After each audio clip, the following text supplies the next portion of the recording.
காதோடு தான் நான் பேசுவேன். மேரேஜ் ஆகி 10 இயர்ஸ் ஆயிடுச்சுங்க மேம். சரி.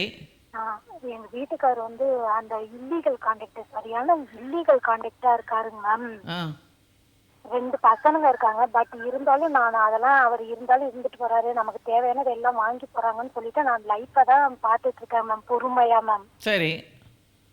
அவர் என்ன சொல்றாருன்னா, திடீர்னு எப்பயாச்சும் ஒரு தடவை என்னப்பா இவ்வளோ காசு வச்சுருந்தீங்களே என்னப்பா பண்ணீங்க அப்படின்னு இதை மட்டும் கேட்டுட்டேன்னா மேம், நான் நீ உனக்கு என்ன சைக்கோ பிடிச்சிருக்கா, நீ உங்க அம்மா வீட்டுக்கு போயிடணும், பிள்ளையெல்லாம் விட்டுட்டு போயிடணும், பிள்ளை ஏன் பிள்ளை அப்படின்னு சொல்லி எனக்கு ரொம்ப மன அழுத்தத்தை அதிகமாக்கிறாரு மேம். அதனால மேம் இனிமே நான் அவரை பத்தி எதுவுமே கண்டுக்கவே வேணாமாங்க மேம். எதுக்கு நீங்க அவரை பத்தி ரொம்ப ஆராய்வு பண்றீங்க? அவருக்கு இல்லீகல் கான்ட்ராக்ட்லாம் இருக்குன்னு உங்களுக்கு எப்படி தெரியும்? அவர் முன்னாடியே போன்லாம் பேசுவாரு மேம், பேசிட்டு உடனே டெலீட் பண்ணிடுவாரு மேம். அதுக்கப்புறம் எங்கேயாச்சும் சிட்டிக்கெல்லாம் கூட்டி போனா கொண்டு வந்து என்ன ஒரு இடத்துல நிக்க வச்சுட்டு அந்த லேடியை ஒரு நாள் நான் நேர்லயே பாத்துட்டேன் மேம். கூட்டிட்டு அவங்களுக்கு ஷாப்பிங் பண்ண போயிருவாங்க மேம். பட் நான் அதையுமே பார்த்துட்டு கேட்டாதான் இவர் இவ்வளவு பெரிய பிரச்சனையா பண்றாரு, அம்மா அப்பாலெல்லாம் வர சொல்லி பெரிய பிரச்சனையா அவர் மேல நியாயப்படுத்தி பேசி என்னை வந்து ரொம்ப குறைவா பேசி கேவலமா என்ன பேசிடுவாரு மேம். அதனால இதெல்லாம் மனசுல வச்சுட்டு நமக்கு பசங்களுடைய லைஃப் தான் நமக்கு முக்கியம் அப்படின்னு சொல்லிட்டு அமைதியாதான் மேம் நான் போயிட்டு இருக்கேன். அந்த பெண் வந்து எப்படி இவருக்கு தொடர்பு?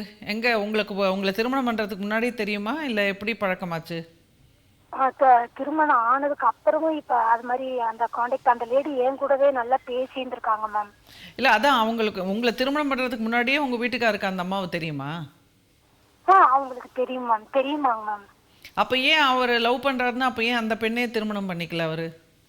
அதாங்க மேம், அப்ப பண்ணாம விட்டுட்டு மேம் இப்ப நான் என் லைஃபையும் ஸ்பாயில் பண்ணி. அந்த பெண்ணு திருமணம் ஆகாம தான் இருக்கா இன்னும்? இல்ல அவங்களுக்கு திருமணம் ஆகி இப்ப அவங்க ஹஸ்பண்ட் இல்லைங்க மேம். ஏன் என்ன ஆச்சு அவங்க ஹஸ்பண்ட் இறந்துட்டாங்க மேம். சோ அதனால இப்ப அவங்க ஃபேமிலியை இவர் ரன் பண்ணிக்கிட்டு. உங்க வீட்டுக்காரருக்கு திருமணம் ஆனதுக்கு அப்புறம் தான் அந்த பொண்ணு பண்ணிச்சா? இல்ல ஏற்கனவே ஒரு பொண்ணு கான்டாக்டா இருந்தா அந்த பொண்ணு இவர் விட்டுட்டாரா மேம், கை விட்டுட்டாங்களா. இப்ப இது இடையில வந்த கான்டாக்ட் மேம், அந்த பொண்ணு இப்ப வச்சிருக்க பொண்ணு மேம். இந்த பொண்ணு லவ் எல்லாம் பண்ணல அவரு? இவர் லவ் எல்லாம் பண்ணலங்க மேம். அப்ப எப்படி இவருக்கு தொடர்பாச்சு? அப்ப இந்த பெண்ணோட எப்படி இவருக்கு தொடர்பாச்சு? அத சொந்தக்காரங்க தான் சொல்றாங்க மேம்.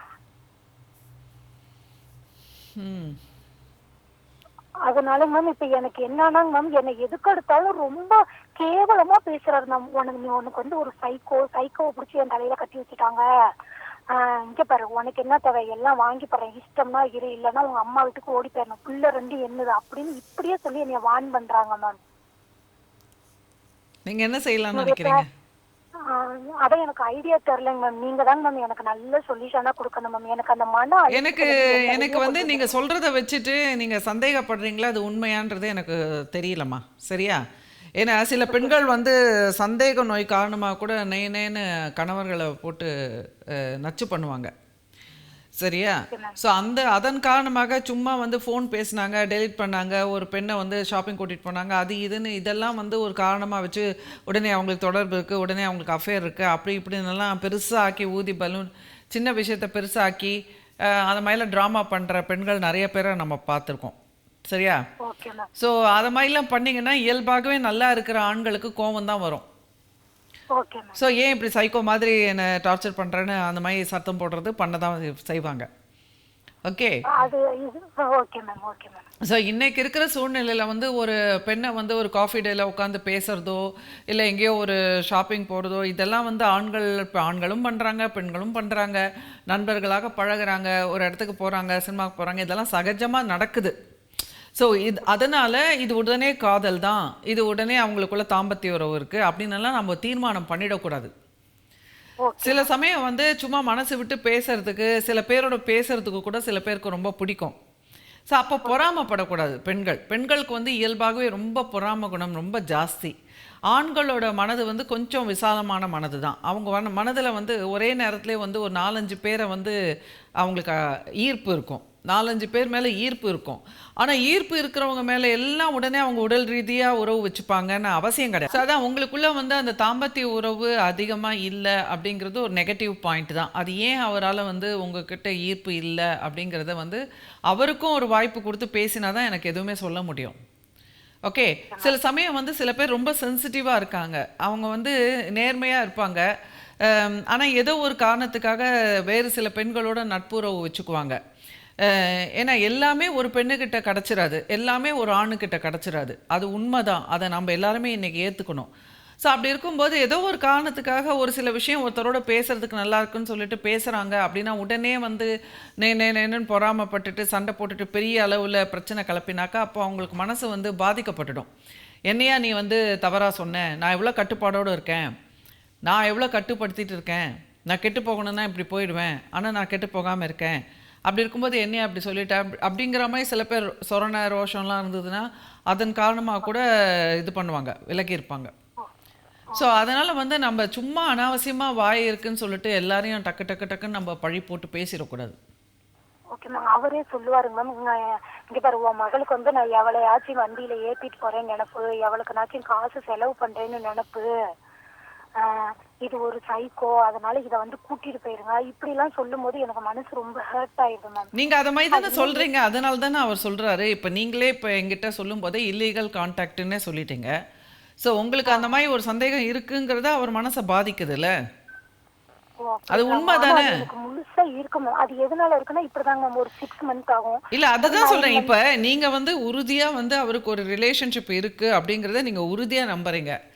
ஆனால் நீங்கள் சொல்கிற அளவுக்கு அதுக்கு வந்து ப்ரூஃப் இல்லை, கான்டாக்ட் நீங்கள் உறுதியாக நம்புகிற அளவுக்கு இப்போ நீங்கள் சொன்ன விஷயங்கள்லாம் வந்து பத்தாது. ஓகே, ஸோ அப்போ வந்து மேம் எடுத்துக்கிட்டு தனியா ஓடிடுவாருங்க மேம், போயிட்டு பேசுவாருங்க மேம், பேசிட்டு பார்த்தா ரொம்ப நேரம் பேசிட்டு வருவாரு, வந்து பார்த்தா அந்த நம்பர் இருக்காதுங்க மேம். அதாம்மா இதெல்லாம் ஏதோ பொறாமப்படுத்த கூட செய்வாங்க சில பேர் அவருக்கு ஏதோ ஒரு பண்பியல் கோளாறு இருக்குது, அவர் ஏன் உங்களுக்கு இந்த மாதிரி ஒரு பொறாமை ஒரு பாதுகாப்பின்மை இருக்குன்னு தெரிஞ்சு கூட அது மாதிரி செய்கிறாருங்கிறது கவனிக்கப்பட வேண்டிய இன்னொரு விஷயம், அவரோட சைட்லேருந்து தவறு. ஸோ ஒரு கணவருக்கோ சில பெண்கள் கூட அந்த மாதிரி பண்ணுவாங்க, கணவருக்கு வந்து சில விஷயங்கள் பாதுகாப்பின்மையை கொடுக்கும், சில விஷயங்கள் வந்து அவருக்கு வந்து ஒரு பயத்தை கொடுக்கும், ஒரு சந்தேகத்தை கொடுக்கும் அப்படின்னு புரிஞ்சுக்குவாங்க. ஆனால் இருந்தாலும் திருப்பி அதே செய்வாங்க. ஸோ அது அந்த மாதிரியான ஒரு குணங்கெட்ட செயல் வந்து உங்கள் வீட்டுக்காருக்கு இருக்குது. ஸோ அதனால் வந்து உங்களுக்கு சந்தேகம் ஏறிட்டே போகுது, உங்களுக்கு பயம் ஏறிட்டே போகுது, திருப்பி நீங்கள் வந்து அட்டாக் பண்ணுறீங்க, திருப்பி அதன் காரணமாக அவர் பண்ணுறாரு. கடைசியில் இது எங்கே போய் முடியும்னா, நீ இந்த மாதிரிலாம் செய்ததுனால நான் ஒரு உறவில் போயிட்டேன், அவருக்கு எங்கேயோ வேறு உறவில் போகணுங்கிற ஒரு உந்துதல் கூட ஆழ்மனதில் அவரையும் அறியாமல் இருக்கலாம். இப்போ சில பெண்களுக்கு கூட அந்த மாதிரி இருக்கும், ஒரு ஹிஸ்டாரிக்கல் கேரக்டர்ஸ், அவங்களுக்கு வந்து எந்த அளவுக்கு வேணால் ஆணோட பழகுவாங்க, ஆனால் கணவனோட மட்டும்தான் கற்போடு இருப்பாங்க, வேற ஒரு ஆணை தொடமாட்டாங்க. ஆனால் என்ன பண்ணுவாங்க, இவங்க செய்கிற செய்கை எல்லாம் வந்து அவங்க கணவருக்கு வந்து ஒரு சந்தேகம், ஒரு ஆழ்மனதில் ஒரு பீதி, ஒரு பயம், பாதுகாப்பின்மை இதெல்லாம் வந்து ஏற்படுத்திகிட்டே இருக்கும். ஸோ அந்த அதிர்வுனால அவர் பேசக்கூடிய வார்த்தைகள், அவர் சொல்லக்கூடிய சொல்கள் இவங்களை காயப்படுத்தும். உடனே திருப்பி போய் இவங்ககிட்ட அழுவாங்க. உடனே அவங்க வந்து பத்தியா நீ எவ்வளோ நல்ல பொண்ணு, உன்னோட அருமை தெரிலன்னுவாங்க.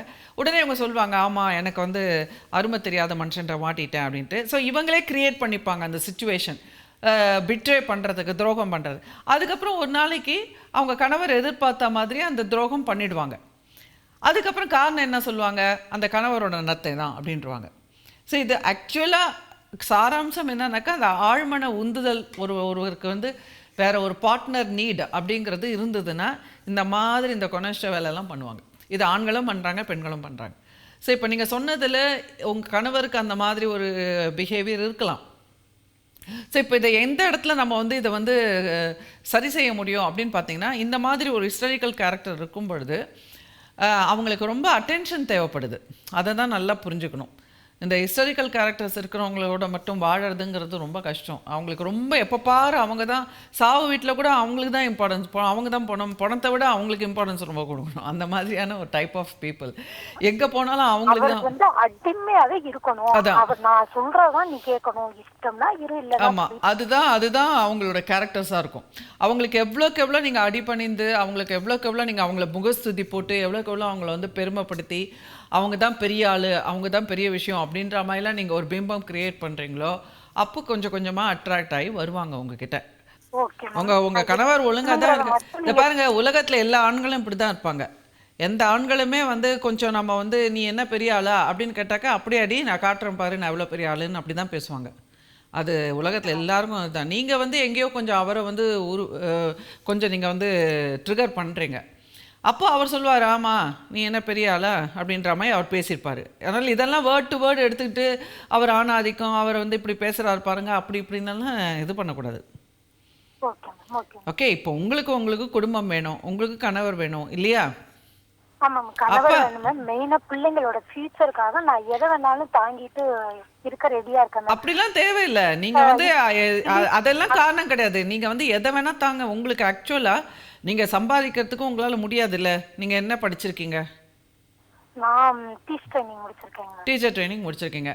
அப்ப ஏன் நீங்க வேலைக்கு போக கூடாது? உங்க பையன் என்ன படிக்கிறான்? பையன் பெரிய பையன் வந்து 5th மேம், சின்ன பையன் UKG மேம்.